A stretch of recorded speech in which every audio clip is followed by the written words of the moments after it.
தலவாபாளையம் பகுதியில் சாலையில் சென்று கொண்டிருந்த கார் திடீரென தீப்பிடித்து எரிந்த சம்பவம் பரபரப்பை ஏற்படுத்தியது. ராயனூர் பகுதியைச் சேர்ந்த காமராஜ் என்பவர் தனது காரை சர்வீஸுக்கு விட்ட நிலையில் அதனை மெக்கானிக் தனசேகர் ஓட்டி பார்த்துள்ளார். அப்போது சேலம் கரூர் தேசிய நெடுஞ்சாலையில் தலவாபாளையம் பகுதியில் சென்றபோது காரின் முன் பக்கத்திலிருந்து புகை வந்துள்ளது. இந்த நிலையில் காரினை சாலை ஓரமாக நிறுத்திவிட்டு தனசேகர் வெளியேறியுள்ளார். இதையடுத்து மளமளவென தீ பற்றி கார் முழுவதும் எரிந்து சேதமடைந்தது. சிவகங்கை அருகே சாலையில் டேங்கர் லாரி கவிழ்ந்த விபத்தால் அதில் ஏற்றி வரப்பட்ட 30,000 லிட்டர் மொலாசிஸ் வீணானது. படமாத்தூர் அருகே உள்ள தனியார் சர்க்கரை ஆலையிலிருந்து கரும்பு பாகின் கழிவான மொலாசிஸ் டேங்கர் லாரி மூலம் தனியார் மதுபான ஆலைக்கு எடுத்துச் செல்லப்பட்டது. சோழபுரம் வழியாக சென்றபோது ஓட்டுநரின் கட்டுப்பாட்டை இழந்த லாரி சாலையோர பள்ளத்தில் தலைகீழாக கவிழ்ந்தது. இதில் ஓட்டுநர் பாலமுருகனுக்கு பலத்த காயம் ஏற்பட்டது.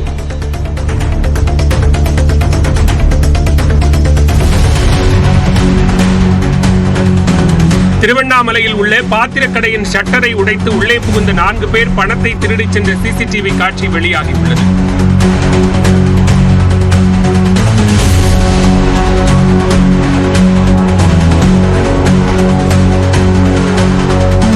அதிகாலை 4 மணி அளவில் அவலூர்பேட்டை சாலையில் உள்ள பாத்திரக்கடைக்குள் புகுந்த நபர்கள் 20,000 ரூபாயை திருடிச் சென்றனர். கடையில் வேறு எந்த பொருட்களும் திருடப்படவில்லை என்று கூறப்படுகிறது. இது தொடர்பாக வழக்கு பதிவு செய்த காவல்துறையினர் கொள்ளையர்களை தேடி வருகின்றனர்.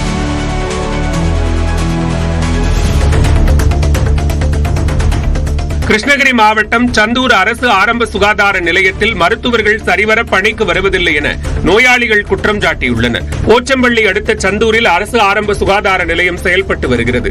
இதில் சுற்றுவட்டாரங்களில் உள்ள 65 கிராமங்களைச் சேர்ந்த மக்கள் நாள்தோறும் சிகிச்சை பெற்று வருகின்றனர். இந்நிலையில் இங்கு குடிநீர் வசதி, கழிப்பறைக்கு தண்ணீர் வசதி உள்ளிட்டவை இல்லை என்றும், மேலும் மருத்துவர்கள் சரிவர பணிக்கு வருவதில்லை என்றும் நோயாளிகள் குற்றம் சாட்டியுள்ளனர். ஒசூர் அருகே கெலவரப்பள்ளி நீர்த்தேக்க அணையிலிருந்து பாசனத்திற்காகவும் தென்பெண்ணை ஆற்றிலும் திறந்துவிடப்படும் நீரில் 3வது நாளாக அதிகப்படியான நுரை பொங்கிச் செல்வதால் விவசாயிகள் கவலையடைந்துள்ளனர். கர்நாடக மாநிலத்தில் தென்பெண்ணை ஆற்றங்கரையோரங்களில் உள்ள தனியார் தொழிற்சாலைகளில் தேக்கி வைக்கப்படும் ரசாயன கழிவுநீர் தென்பெண்ணை ஆற்றில் வெளியேற்றப்படுவதால் நீரில் நுரை பொங்கி காணப்படுகிறது.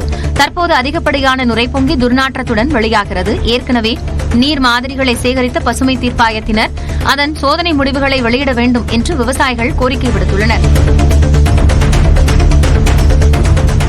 கிருஷ்ணகிரி மாவட்டம் சூளகிரி அருகே 3 நாட்கள் தொடர் விடுமுறையை ஒட்டி சொந்த ஊர்களுக்கு செல்ல மக்கள் படையெடுத்ததால் சென்னை பெங்களூரு தேசிய நெடுஞ்சாலையில் 3 கிலோமீட்டர் தூரத்திற்கு வாகனங்கள் அணிவகுத்து நின்றன.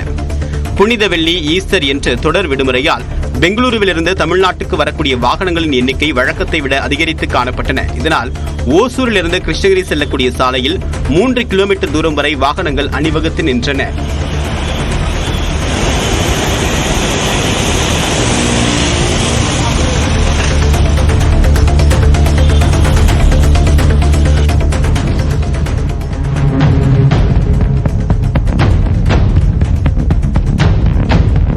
கடலூரில் பாதாள சாக்கடையில் இருந்து வெளியேறிய கழிவு நீரில் இருசக்கர வாகன ஓட்டி வழுக்கி விழுந்த சிசிடிவி காட்சி வெளியாகியுள்ளது.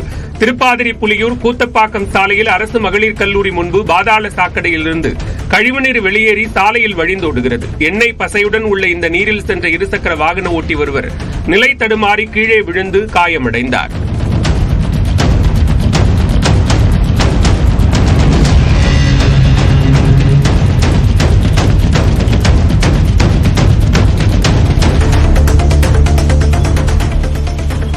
மயிலாடுதுறை அருகே தேரெழுந்தூரில் திருநாய் கடித்து ஒரே நாளில் 8 பேர் காயமடைந்தனர். வசந்தா என்ற மூதாட்டி கடைக்கு சென்ற போது திருநாய் அவரை விரட்டி கடித்தது.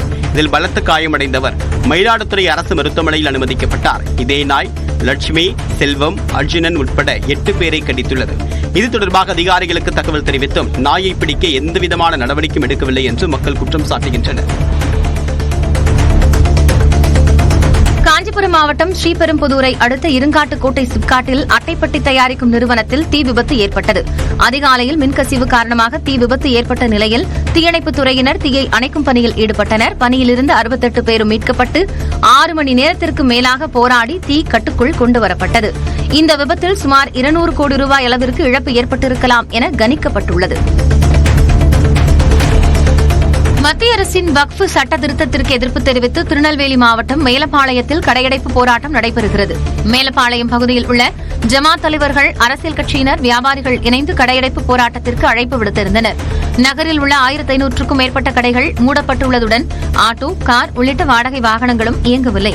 கடையடைப்பு காரணமாக மேலப்பாளையத்தில் காவல்துறை பாதுகாப்பு அதிகரிக்கப்பட்டுள்ளது. கள்ளக்குறிச்சியிலிருந்து 17 லட்சம் ரூபாய் பணத்துடன் வீட்டை விட்டு ஓடிய 16 வயது சிறுவனை காவல் நிலையத்தில் ஒப்படைத்த ஆட்டோ ஓட்டுநருக்கு உதவி ஆணையர் சால்வை அணிவித்து பாராட்டு தெரிவித்தார். சேலம் புதிய பேருந்து நிலையத்தில் நின்றிருந்த ஆட்டோ ஓட்டுநர் ராஜமாணிக்கத்திடம் 16 வயது சிறுவன் தங்கும் விடுதி வேண்டுமெனவும் அப்பா அம்மா இல்லாத தனக்கு வேலை வேண்டுமெனவும் கூறியுள்ளார். இதையடுத்து வீட்டிற்கு அழைத்துச் சென்று உணவளித்த ராஜமாணிக்கம் சிறுவனிடம் விசாரித்தபோது அவர் பணத்துடன் வீட்டை விட்டு வந்ததை தெரிந்து கொண்டுள்ளார். அதனைத் தொடர்ந்து பணத்துடன் காவல் நிலையத்தில் சிறுவனை ஒப்படைத்துள்ளார். கனமழையால் கிருஷ்ணகிரி மாவட்டத்தில் முட்டைக்கோஸ் விளைச்சல் பாதிக்கப்பட்டுள்ளதுடன் விலையும் சரிந்துள்ளதால் விவசாயிகள் வேதனை அடைந்தனர். வேப்பனப்பள்ளி பகுதியில் 1500 ஏக்கர் பரப்பளவில் முட்டைக்கோஸ் சாகுபடி செய்யப்பட்டு ஏற்றுமதி செய்யப்படுகிறது. மழை காரணமாக முட்டைக்கோஸ் அழுகும் நிலையில் இருப்பதுடன் வாங்குவதற்கும் ஆளில்லாததால் விலை சரிந்துள்ளது. 2 மாதங்களுக்கு முன்பு ஒரு மூட்டை முட்டைக்கோஸ் 1200 ரூபாய் முதல் 1500 ரூபாய் வரையில் விற்பனை செய்யப்பட்ட நிலையில் தற்போது 200 ரூபாய் முதல் 400 ரூபாய்க்கு மட்டுமே விலை போகிறது. தஞ்சை புன்னைநல்லூர் மாரியம்மன் ஆலயத்தில் 5 ஆண்டுகளுக்கு ஒருமுறை நடைபெறும் தைலாபிஷேகம் தொடங்கியது. 800 ஆண்டுகள் பழமையான இந்த ஆலயத்தில் அம்மன் புற்றுமண்ணால் உருவானதால் அபிஷேகம் நடைபெறாது. 5 ஆண்டுகளுக்கு ஒருமுறை இந்த தைலாபிஷேகம் நடைபெறும். இதனையொட்டி பட்டு துணி, நவதானியங்கள், பழங்கள் கொண்டு சிறப்பு யாக பூஜைகளும் கடம் புறப்பாடும் நடைபெற்றது. 48 நாட்கள் நடைபெறும் இந்த தைலாபிஷேகத்தை காண ஏராளமான பக்தர்கள் கோயிலுக்கு வருகை தருவார். சிவகங்கை மாவட்டம் திருப்பத்தூரில் பூமாயி அம்மன் கோயில் பூத்திருவிழாவை முன்னிட்டு இரட்டை மாட்டு வண்டி எல்கை பந்தயம் நடைபெற்றது. திருப்பத்தூர் சிவகங்கை தேசிய நெடுஞ்சாலையில் பெரிய மாடு, சின்ன மாடு என 2 பிரிவுகளாக போட்டி நடைபெற்று மொத்தம் 26 மாட்டு வண்டிகள் பங்கேற்ற நிலையில் வெற்றி பெற்ற சாரதிகளுக்கும் வண்டி உரிமையாளர்களுக்கும் பரிசு வழங்கப்பட்டது.